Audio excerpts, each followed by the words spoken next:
వాక్యము మన జీవితాలకి ఆశీర్వాదాన్ని The తీసుకొస్తుంది. word of God brings change in our lives. దేవుని యొక్క వాక్యం మన జీవితంలో మార్పును తీసుకొస్తుంది.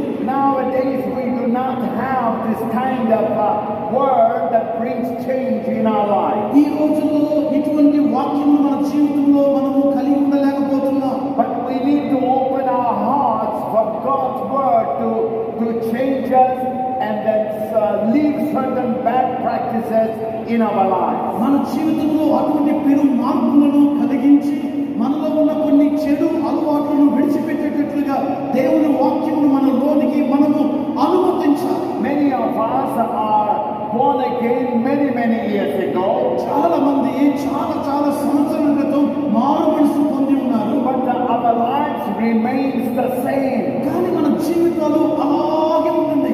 That is not the will of God. అది దేవుని